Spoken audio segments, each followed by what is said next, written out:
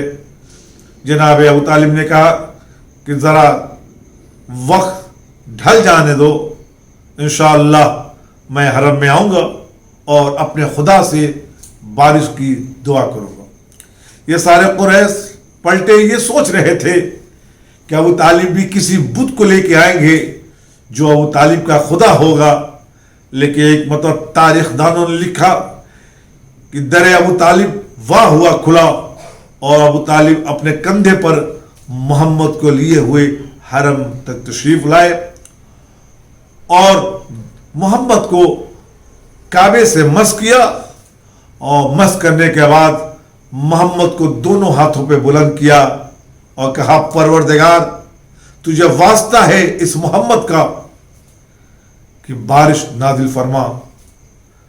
آغا قادری کہتے ہیں کہ ابو طالب کو کافر کرنے کی شاید وجوہات میں ایک وجہ یہ بھی رہی ہو کہ ابو طالب وہ پہلے شخص ہے جنہوں نے محمد کو وسیلہ بنایا، اور یہ بات ان لوگوں کو گوارا نہیں جو وسیلے کے منکر ہیں، اس لیے انہوں نے مل کر ابو طالب کو کافر کہنا شروع کر دیا۔ عزیزان گرامی، قرآن نے آواز دیا ہے کہ احسان کا بدلہ احسان۔ آج ابو طالب نے محمد کو بلند کیا تھا، اللہ نے بھی محمد سے کہا محمد اپنے چچا کے اس احسان کو یاد رکھنا، اور چنانچہ غدیر میں محمد مصطفیٰ نے اسی احسان کا بدلہ ابو طالب کے فرزند علی کو بلند کر کے من کنت مولا ہو فہذا علی المولا کہہ کر ادا کیا۔ ناظرین، اس ابو طالب کی شان کو کوئی کیا بیان کر سکتا ہے جو محمد کے بستر پر اپنے بیٹوں کو سلا دیا کرتے تھے۔ گویا ابو طالب نے بیٹوں کو سلا کے زمانے کو بتا دیا کہ ابو طالب یہ چاہتا ہے بیٹے رہیں یا نہ رہیں، محمد رہ جائے۔ تو جو محافظ محمد کا کامل ذمہ دار تھا اسے ابو طالب کہا جاتا ہے۔ عزیزان گرامی، پیغمبر اسلام نے 3 لوگوں کو صدیق کہا ہے، ایک مومن آل فرعون، دوسرے حبیب نجار اور تیسرے علی، اور پیغمبر نے فرمایا ان دونوں سے زیادہ صدیق علی ابن ابی طالب ہے۔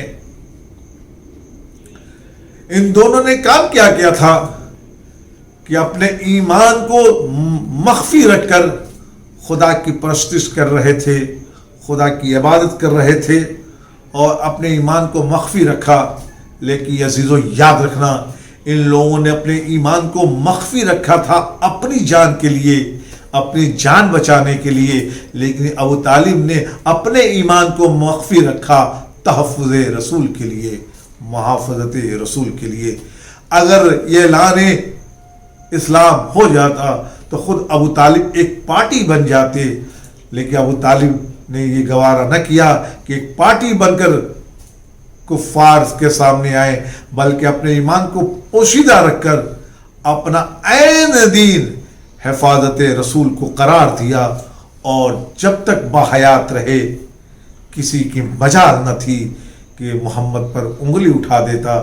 یہی وجہ تھی کہ جب پیغمبر اسلام مخفی تبلیغ کر رہے تھے تو ایک دن ابو طالب نے کہا تھا بیٹا اٹھو اور اٹھ کے اعلان تبلیغ کرو، اپنے خدا کی وحدانیت کا اعلان کرو، جب تک میں زندہ ہوں کسی کی مجال نہیں ہے جو تمہاری طرف انگلی اٹھا سکے۔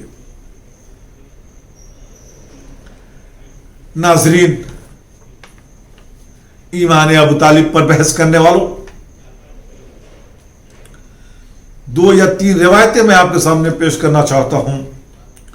مورخ لکھتے ہیں کہ خدا نے مکھی کو اجازت نہیں دی کہ جس میں نبی پر بیٹھے، اس کی وجہ تحریر کرتے ہیں چونکہ مکھی خود تو نجس نہیں ہے، لیکن وہ نجیس جگہوں پہ بیٹھتی ہے. اس لیے خدا کو یہ گوارا نہیں کہ جو چیز نجیس جگہوں سے مس ہو وہ رسول کے جسم سے مس ہو. مسلمانوں تمہاری عقل کو کیا ہو گیا جو خدا اس بات کی اجازت نہیں دیتا کہ وہ چیز جو خود تو پاک ہو لیکن نجیس جگہ پر بیٹھ جائے وہ جسم نبی کو مس ہو جائے. تو جو مشرک ہو جو کافر ہو جو عین نجیس ہو اس کی گود میں محمد مصطفیٰ کی پرورش خدا کرا رہا ہے. یہ کہاں تک صحیح ہو سکتا ہے؟ دوسری بات کہ مورخوں نے لکھا کہ پیغمبر کو سایہ نہیں ہے اور اس کی دلیل یہ لکھی. پہلی دلیل تو یہ لکھی چونکہ نور تھے اور نور کا سایہ نہیں ہوتا. دوسری دلیل یہ لکھی کہ جب سایہ ہوتا ہے تو کبھی آگے ہوتا ہے کبھی پیچھے ہوتا ہے کبھی دائیں ہوتا ہے کبھی بائیں ہوتا ہے. ایسا نہ ہو کہ پیغمبر چلے اور ان کا سایہ کسی نجیس جگہ کو مس ہو جائے. تو خدا کی کو یہ گوارا نہ تھا کہ سایہ محمد بھی کسی نجیس جگہ کو مس ہو جائے.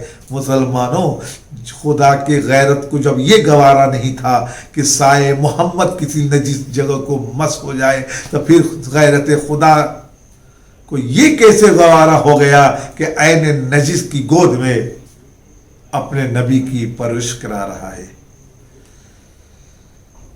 اور عزیزو ایک واقعہ بھی آپ کے حوالے کر دوں کہ شعیب ابو طالب میں 3 سال تک قید رہے تھے نا. ایک سوال ہے مسلمانوں سے، مسلمانوں یہ بتاؤ شعیب ابو طالب میں رہنے والے کون تھے اور شعیب ابو طالب کے باہر رہنے والے کون تھے؟ تو مورخ بھی یہی لکھے گا اور آپ بھی یہی کہیں گے کہ جو شعیب ابو طالب میں تھے وہ با ایمان تھے اور جو شعیب ابو طالب کے باہر تھے وہ کفار اور مشرکین اور بے ایمان تھے. اب میرا ایک سوال ہے مسلمانوں سے، جب تم نے یہ کہہ دیا کہ شعیب میں رہنے والے ایمان والے تھے جو باہر تھے وہ بے ایمان تھے وہ کافر تھے، تو اب مجھے یہ بتاؤ کہ جناب ابو طالب شعیب ابو طالب کے اندر رہنے والوں میں تھے یا باہر رہنے والوں میں تھے؟ اگر باہر تھے تو کافر، اگر اندر تھے تو مومن. لیکن سارے مورخوں نے لکھا ہے کہ ابو طالب شعیب ابو طالب میں 3 سال تک قید رہے. یہ قید بتا رہا ہے کہ ابو طالب با ایمان تھے. ایک سنی عالم دین تحریر فرماتے ہیں کہ جناب ابو طالب کو کافر صرف اس بنا پہ کہا گیا کہ وہ حضرت علی کے باپ تھے. اگر علی کے باپ نہ ہوتے تو مسلمان انہیں کافر نہیں کہتے. اسی بات کو شاعر نے کیا خوب کہا ہے، بس زمانے نے اسی بات پہ تجھ کو چھوڑا ہے کہ تیرے لال نے ان کے بتوں کو توڑا ہے. صرف ابو طالب کا قصور یہ تھا کہ وہ علی کا باپ تھا جس نے ان کے بتوں کو مسمار کر دیا، جس نے ان کے غرور بھرے سروں کو اتنا جھکا دیا بندگی خدا کے لیے کہ یہ پھر اٹھے تو نمرود و فرعون کے نقش قدم پہ چل کے گمراہ تو ہوئے لیکن اسلام کے دائرے میں رہ کے گمراہ ہی کے راستے پر نہ چل سکے چونکہ علی نے ایک راستہ بتا دیا. شاید نے کیا خوب کہا ہے، بلکہ مورخ لکھتا ہے کہ ہم جب تاریخ ائمہ پر نظر کرتے ہیں، چاہے علی و حسن ہو یا حسین، سجاد و باقر ہو یا صادق، کاظم و رضا ہو یا تقی، نقی ہو یا عسکری و مہدی، ہر فرد کا سجرہ ابو طالب سے ملے گا. ایک سنی عالم دین مسلمانوں سے مخاطب کر کے کہہ رہا ہے کہ بدر کے میدان سے تم کربلا تک دیکھ لو، بدر کے میدان سے تم کربلا تک دیکھ لو، خون جتنا بھی بہا حق پر، خون جتنا بھی بہا حق پر ابو طالب کا تھا. یعنی ابو طالب اس مومن با کمال کو کہتے ہیں جس کا پورا گھرانہ حفاظت اسلام کے لیے مٹ گیا. مسلمانوں کی ایک ستمگر ظریفی ہے. آخری جملے اور آپ کی زحمت تمام کروں گا کہ ابو طالب جو پوری زندگی حفاظت رسول کرتا رہا اسے دنیا نے کافی کہا. اور ایک شخص اور ہے جس نے پوری زندگی رسول سے جنگ کی, وہ پکا مسلمان ہو گیا. زمانے والوں آؤ تاریخ اسلام کو پلٹ کے دیکھیں کہ جسے تم کافر کہتے ہو اس نے اسلام کو کیا دیا, اور جسے تم پکا مسلمان کہتے ہو اس نے اسلام کو کیا دیا. ہم نے جب تاریخ کے اوراق پلٹے تو ہم نے دیکھا جسے مسلمانوں نے کافر کہا اس نے اسلام کو علی جیسا بیٹا اور حسین جیسا پوتا دیا, اور جسے تاریخ نے پکا مسلمان کہا ہے اس نے اسلام کو معاویہ جیسا بیٹا اور یزید جیسا پوتا دیا. پیام اعظمی نے کتنے اچھے انداز سے ایمان ابو طالب کو متعلق ایک مسدس کہی ہے. اس کے ایک بند کو میں آپ کے سامنے پیش کرنا چاہتا ہوں. اے ابو طالب نیک شعر نیک خصال, یوں تو زمانے نے پھیلائے ہیں روایات کے جال, پھر بھی چھپتا ہے کہ تیری صداقت کا جمال. ایمان ابو طالب یہی ہر ایک سے کرتا ہے سوال, بولو ایمان سے ایمان کسے کہتے ہیں, میں ہوں کافر تو مسلمان کسے کہتے ہیں. ناظرین, ابو طالب کی عظمت کے لیے صرف اتنا کافی ہے کہ ابو طالب کل ایمان کا باپ ہے. جس پر ایمان ناز کرے اسے علی کہتے ہیں, اور جس پر علی ناز کرے اسے ابو طالب کہتے ہیں. ناظرین, آپ کو یہ جشن مبارک بہت بہت مبارک ہو, اور انشاءاللہ آئیں خدا سے دعا کریں کہ اس پر مسرت روز میں خدا ہم سب پر ایک نظر عنایت کرے اور اپنی رحمتوں کا نزول کرے, اور ہمارے دامنوں کو اپنی رحمتوں سے پر فرمائے, اور اس وبائی مرض سے نجات عطا فرمائے ملت اسلامیہ اور ملت بشریت کو, اور جو لوگ مریض ہیں انہیں خدا صحت کاملہ عطا فرمائے. والسلام علیکم ورحمۃ اللہ وبرکاتہ.